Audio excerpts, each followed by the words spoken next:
Welcome again. My name is Kathleen Motzenbecker, and I'm the director of the Minnesota Trade Office. What a terrific topic we have for the panel today. I don't want to waste any time so that we can get straight to our panelists and their terrific presentations. Given our later start, we will go to 3:15, and we will give our presentations and we'll hold our question and answer for the end of the period there. But again, let me just introduce myself. I'm Kathleen Motzenbecker. I'm the director of the Minnesota Trade Office. What an honor it was to start the session off today listening to the words of Governor Mark Dayton. I thought that was a symbol of the type of partnership you need when you do business in China. It's collaboration between business, it's collaboration between government, and I think that this panel today sort of illustrates that. The Minnesota Trade Office in 2012 opened up their Shanghai office, and it really works in two concentric circles. We are in partnership with Greater MSP, as well as in partnership with the Council of Great Lakes Governors. These are important regional partnerships for us as we try to facilitate greater exports to China and again try to attract foreign direct investment from China to our region. China, of course, is the second most popular export destination for Minnesota products. It goes Canada, China, and then Mexico. In the fourth quarter of 2013, Minnesota exports reached $5.4 billion, mainly in manufacturing exports. That was about a 6% increase from the previous year. That office in China complements three new offices that Governor Mark Dayton opened up under the umbrella of the Global Competitiveness Initiative. Again, an effort to attract foreign direct investment to our state. Let me just give a short commercial on those. Those offices are in Dusseldorf, Germany, Seoul, South Korea, and Sao Paulo, Brazil, expanding the stretch of the state of Minnesota around the world. But that global relationship began with China. It's something I'm extremely proud of. Again, it set the tone for the type of dialogue that we want to have around the world. This week is important as our own president begins a trip to Asia, visiting Japan, South Korea, Malaysia, and the Philippines. All the time, China will be on the topic, even though he won't physically be visiting. But he will be symbolizing an important commitment to Asia politics and development as well. President Kaler will visit in June China again, and we hope that Governor Dayton will visit China again very soon. So without much more being said, let me introduce our speakers and allow for their presentations. Moving here from left to right, we have Mr. Chris Lee. He is the president of Medtronic Greater China and vice president of Medtronic Management, his responsibility for the Greater China offices. He has been recognized for his outstanding leadership in the fields of Chinese healthcare development sector. He's a graduate of University of Arizona and of Thunderbird. Thank you, Chris, for joining us here today. To his side is Ms. Sarena Lee. She is the Corporate Vice President of Strategy and Business Development at Cargill. Previous to joining Cargill, she worked at McKinsey & Company for 13 years. Specifically, also, she managed the McKinsey's China Sourcing Center and managing partner of the Taipei office there. Another terrific honor, a feather in her cap, is she was recently named one of the top 10 corporate women in the state of Minnesota, so thank you. What an honor it is that you've joined us today. Mr. Robert Duan is the Global Technical Director for Valspar Corporation. He is really the feather in his cap. He's one of the 10 experts leading in waterborne technology in China, so representing an important Minnesota company overseas in China. He's also a graduate of University of Minnesota, having received his Ph.D. here. And lastly, Mr. Simon Hugh. He joined Banner Engineering International and is the managing director for Greater China. He has worked for a number of multinationals overseas and has really led the way in automation industry, which has really expanded the China market for Banner Engineering. So I will do your PowerPoints from here. We'll start with Chris, and I'll let you take it away. Thank you.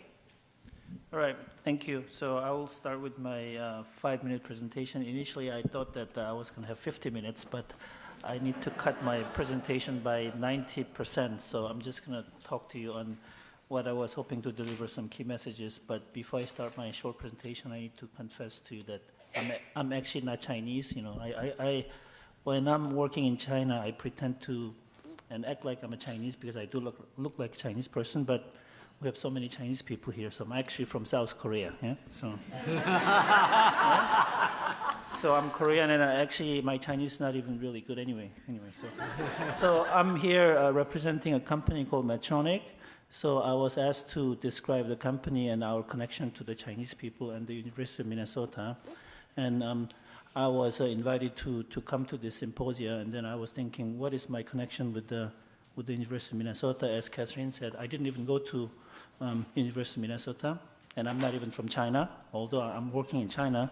But we do have a deep connection with both Minnesota and the University of Minnesota. Number one, our company is originated from Minnesota, and I was told by the governor, I met the governor last year. He told me that Medtronic is one of the biggest taxpayers in the state of Minnesota because our company's annual revenue is approaching $20 billion with 50,000 people, and bulk of the employees are based in Minnesota. And we are arguably the largest medical device / medtech healthcare companies, although some other companies say they're number one. We like to say we're number one globally. And healthcare industry is actually one of the industry that is known as a recession-proof industry with very high-paying professionals working. So therefore, we do have a significant contribution. And our company founder, who just turned age of 90, and he's still very healthy, and then he is a graduate of University of Minnesota, I think engineering school, class of 1940, 30, I'm not sure, but that's so long ago. But anyway, he went to University of Minnesota, so we have a connection.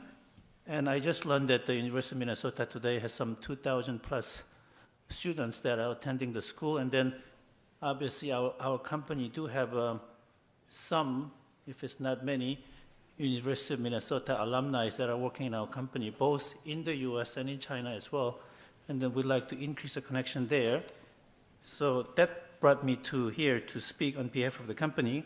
And if you go to my first page, we have almost 20 years of direct presence history in China dating back to 1996. That's when we started our operation in China, starting with the manufacturing plant. And way before that, we are the inventor of the pacemaker. So our company founder, Dr. Bakins, invented the world's first pacemaker in 1950s, maybe 1945 or so. So that's the beginning of our company. And since then, we have grown into one of the largest medical device company. And again, since our operation began in China nearly 20 years ago, we have now grown into a company with sales of approaching $1 billion. Although this says $800 million, we are growing at a double digit, approaching 20% per year, with roughly 3,000 plus employees working in China as of today. Yeah. And in building our business, we have a lot of collaboration, and some 18 months ago, we did establish a fully functional R&D center in China, consists of, as of today, about 25 full-time researchers, and most of them have a doctorate degree from the US, and vast majority of them are Chinese national, originated from China, and we do plan to increase the headcount of 200 people within the next 2 to 3 years. And with this R&D capacity, we are increasing our collaboration with the institute in China, and then we hope to have a deeper collaboration with the University of Minnesota as well in expanding our research capabilities in China as well. Next one, please. And if you look at our human resources capital, this particular slide actually was given by our HR department. By the way, our head of HR is sitting in front of me, so she can explain better than myself. But we actually are very proud of these statistics. I don't know how many companies can actually say that. Among 3,000 plus employees. We have only about 30, 40 people that are at a level of director and above, and we have about 80+% of the directors that are promoted within the company. And I want to say all of them, if it's not all, almost all of them are actually from China. So meaning we don't deploy or employ too many expatriates other than China, other than a few people. And if you go down to the manager level, we have several hundred managers, and within that 70+% or above are promoted internally. And better of all, we were recently rated as one of the best companies to work for in China based on the independent survey done by outside of the company. And we have a high proud of that. And I'm looking forward to have a Q&A sessions where we can actually talk about how we can be better active contributor in working with the University of Minnesota to retain and attract some of the best talents that we can get from the University of Minnesota, not just Chinese, Americans and Koreans as well. Yeah, thank you. Yeah. Excellent. Sarena? Good afternoon, everyone. So for those of you who are from Minnesota, Cargill hopefully does not require too much introduction.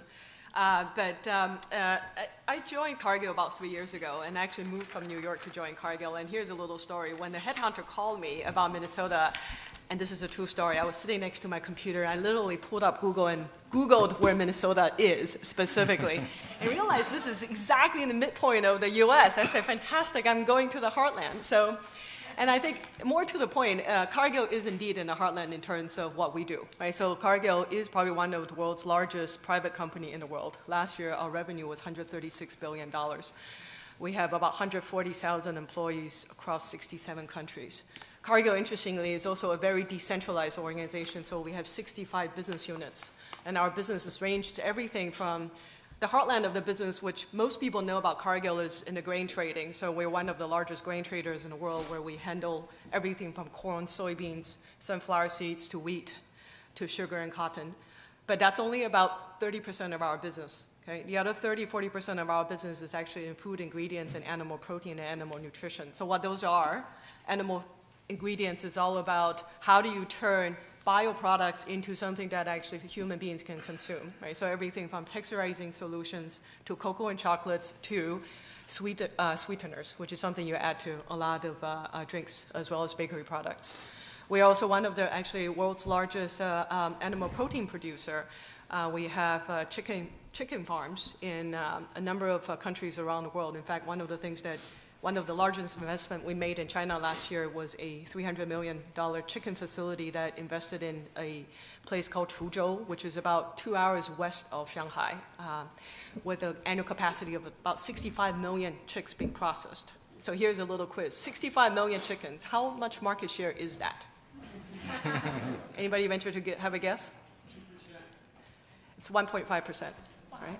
So talk about the scale, and I think that's one of the things that we can talk about in terms of what are the challenges and opportunities of being in China. Okay, so animal protein, and the other major business for us is animal nutrition. So that's a nice way of saying feed. Right? So we're one of the largest feed company in the world, where we provide feed for mostly production animals as well as some domestic companion animals, where China is actually one of the larger markets from the perspective of providing feed to cow farmers, to chicken farmers, to fish farmers, to hog farmers. We are also a large trader in energy businesses, so we trade petroleum, power, gas, coal. So that's the entire portfolio of Cargill. Okay, so now, so that's a bit of background. Now, what I do at Cargill, so I'm the head of strategy and business development.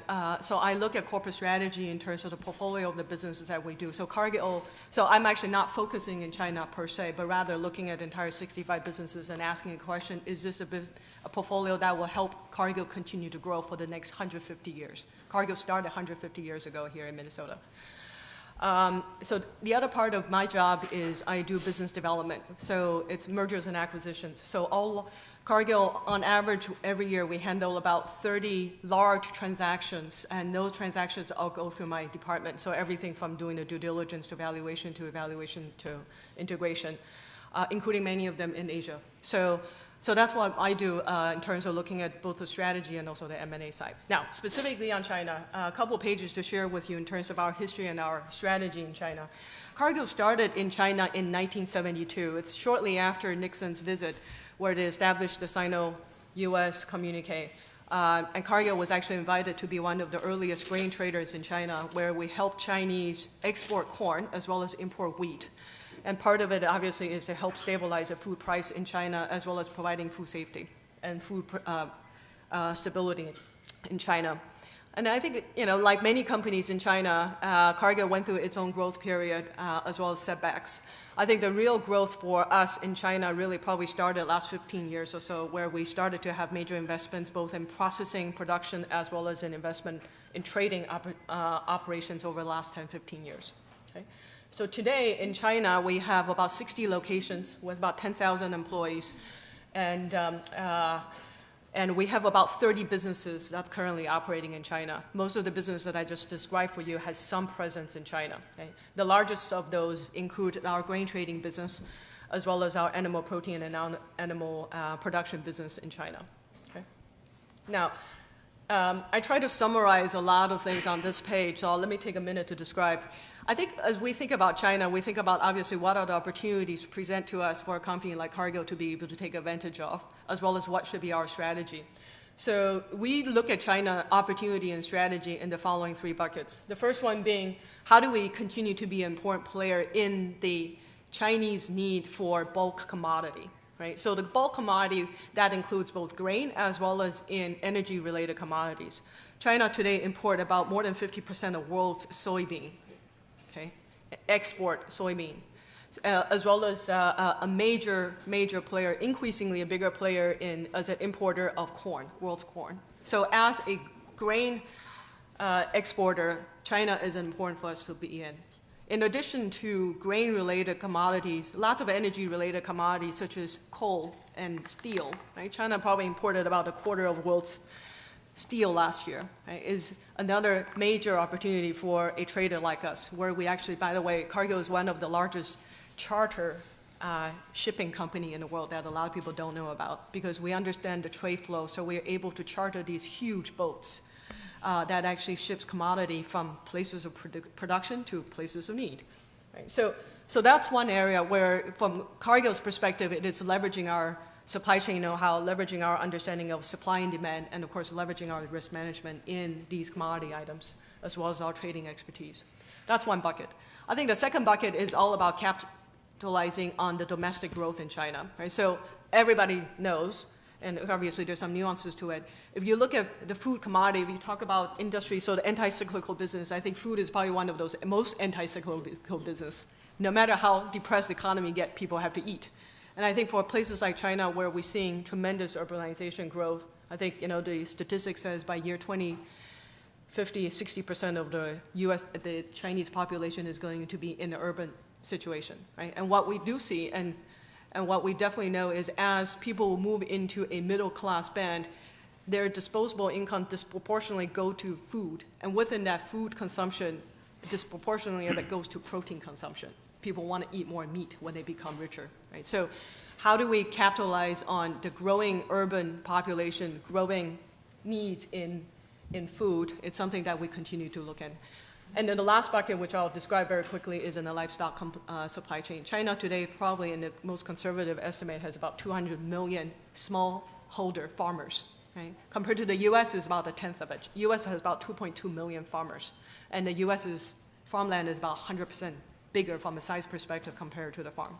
So how do you help consolidate the farming and also creating a modern supply chain? Right? It's something that we continue to do. I recognize that my time is probably up, so we can probably skip this. I think a lot of it is talking about, in order for us to be able to fulfill our China strategy, how do we think about some of the growth aspirations in terms of helping the community, helping the farmers, as well as helping the employees that we have in China to believe that they are in one of the growth companies that they can participate in. Excellent. Thank you. Robert? All right. Yeah. Thanks for the introduction, Kathleen. Good afternoon. It's really my honor and pleasure to come back and celebrate China 100. First of all, I am Chinese. And second of all, I did graduate from the U. Good. Thank you. I got my Ph.D. From the U Chemistry Department in 1997. So 17 years ago. It's really quite a bit changed. Looking at the campus, this alumni facility is completely new. The new stadium, new Washington Bridge, which is very symbolic, and renovated library. So it's really very exciting to be back. But talking about my accomplishment at the U, actually my biggest accomplishment was I was able to find the love of my life.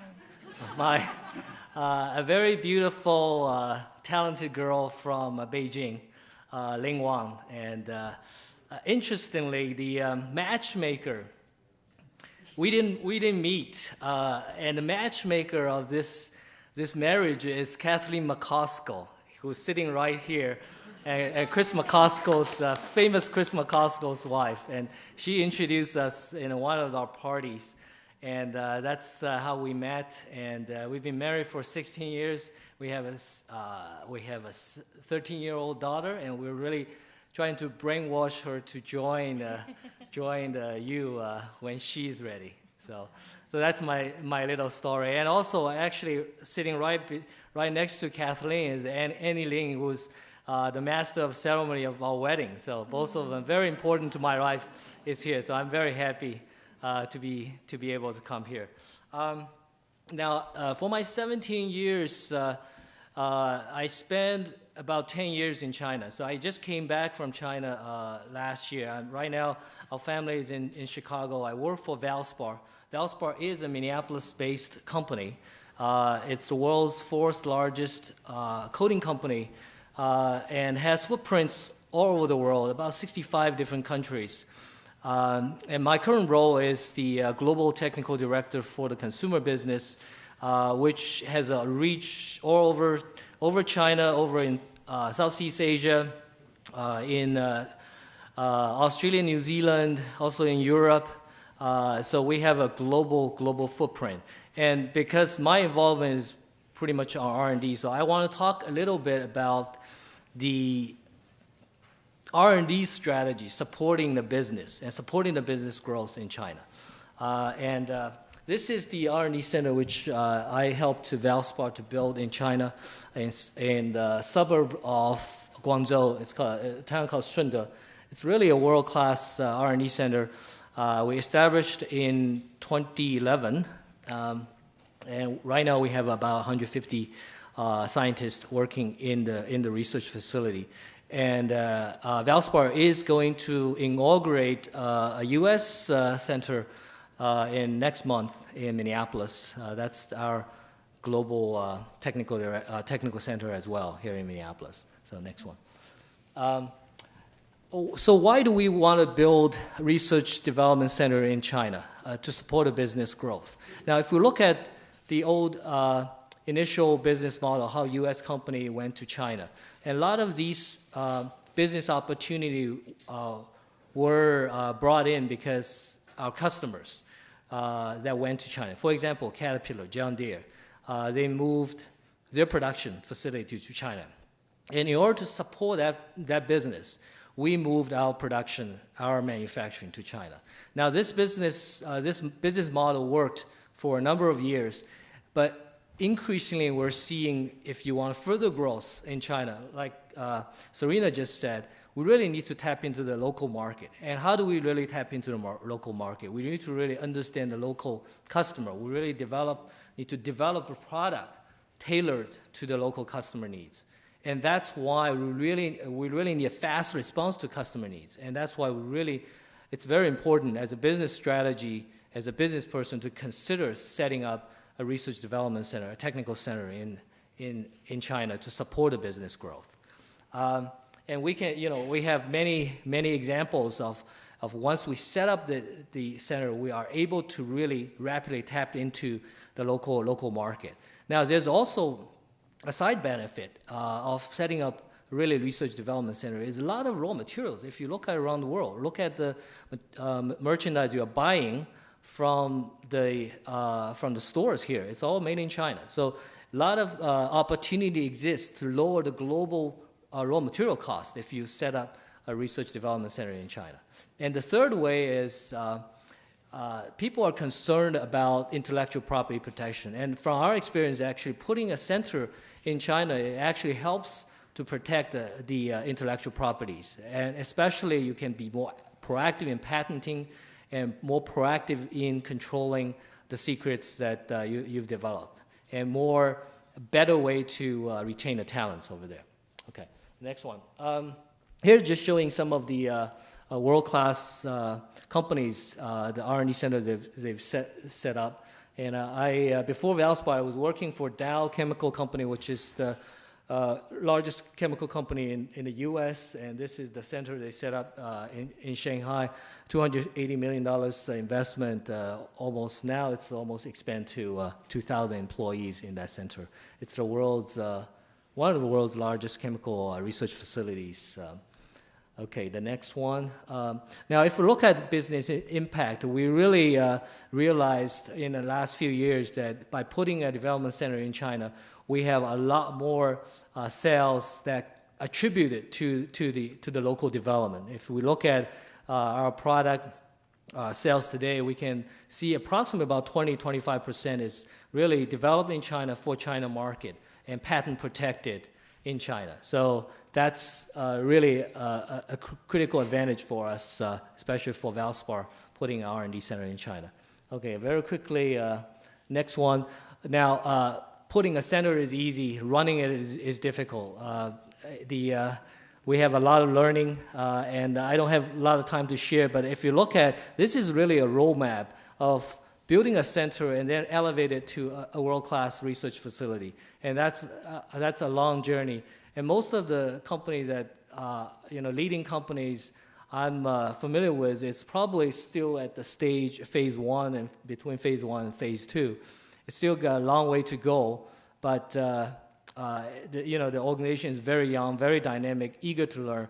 But I think a lot of them, they are on the right path to set up a China and really become a world-class research center and contribute globally for the company. So that's okay. Thank you very much. Simon? Yeah.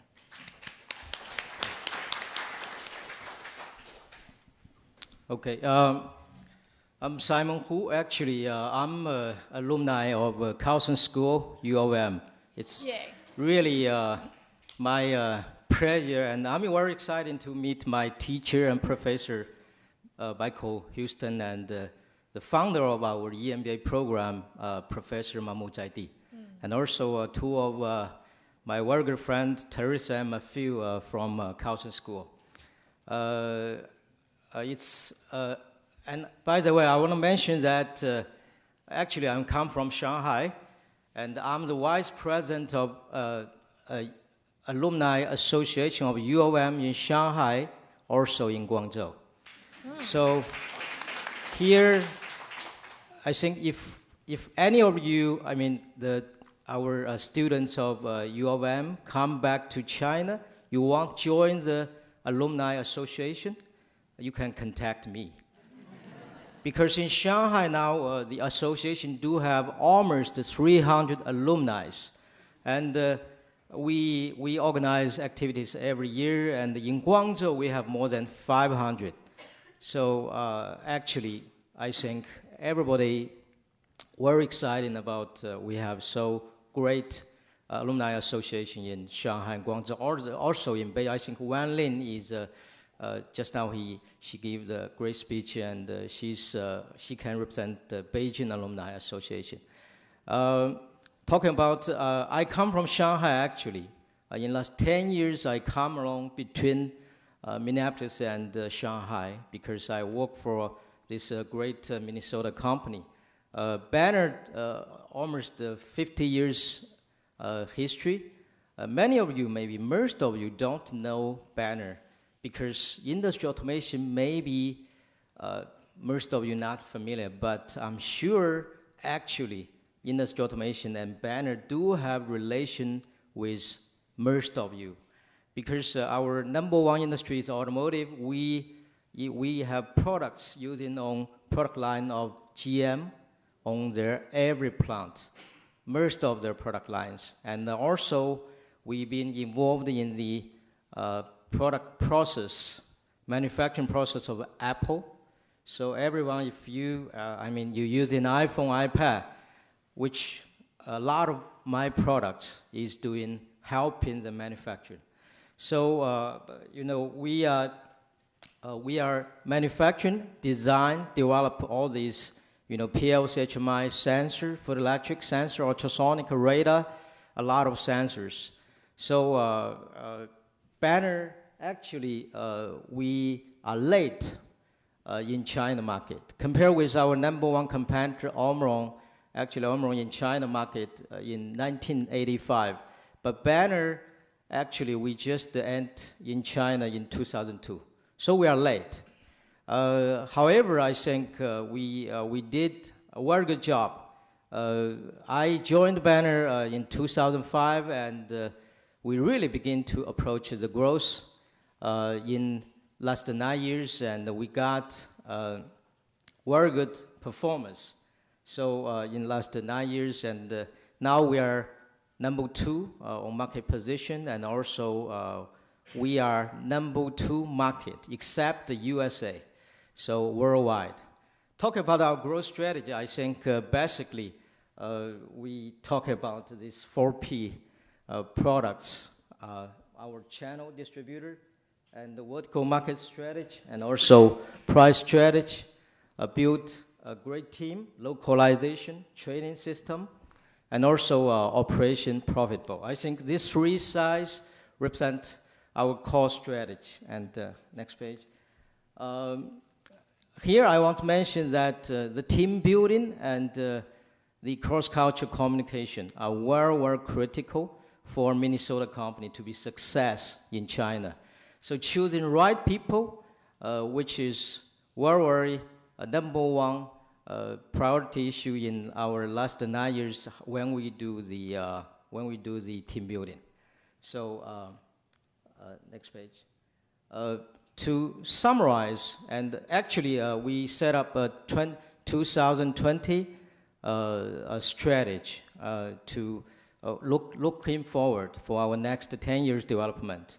And we think China market now not just for a low-level country for manufacturing, but also now China is also to be number 1 or number 2 potential market for any business. So in summary, I think the growth strategy for Banner, first, the localization. Secondly, I think the product innovation and customization. Third, understand customer, because customers are different. Finally, the last one is team building and do best job for cross-cultural communication. Thank you. Excellent. Just going to go back to this slide that you had here. The brevity of these presentations doesn't give the full weight of the powerful companies that you represent and the powerful industries, healthcare, food, building, all the tools that you need to build this urban population, that tremendous domestic growth that Sarena alluded to. Each of these companies are so critically important to the growth of China and to the growth of Minnesota companies. I encourage you to network with these folks after. Let's just look at one conversation, though, moving forward. Many of these people here are current students, are looking for jobs in these industries, in these sectors. Perhaps you have some advice or connections you might want to recommend to them.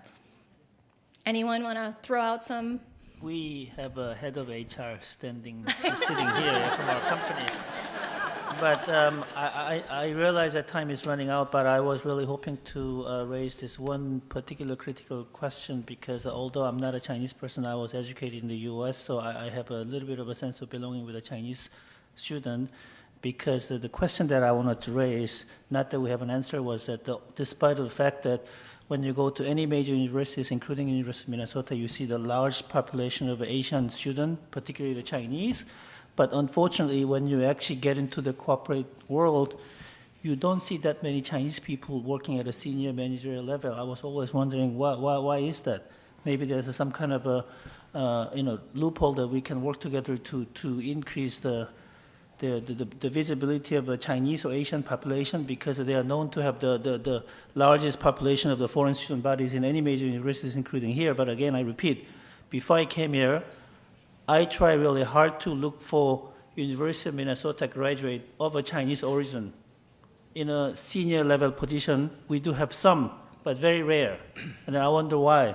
So I was hoping that maybe we can talk about it, not today, to try to find a solution to increase their visibilities, because I think if we really want to promote that further, we need to have a right education that not only turning out the graduate from China, but allow them to make the advancement sort of equal opportunity there in terms of the percentage. That is a right percentage, compared to the number of students that we're getting here. So. Excellent point. Yeah, can I? Please.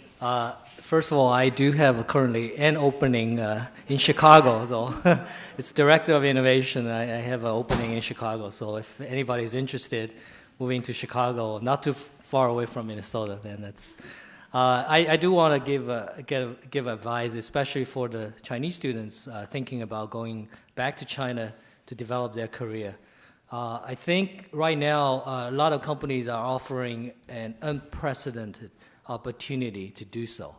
The reason is that, if you look at the panel here we have, and also looking at the magnitude, the scale of organization the multinational companies have developed in China, there is an unprecedented opportunity to develop your career globally, starting from China.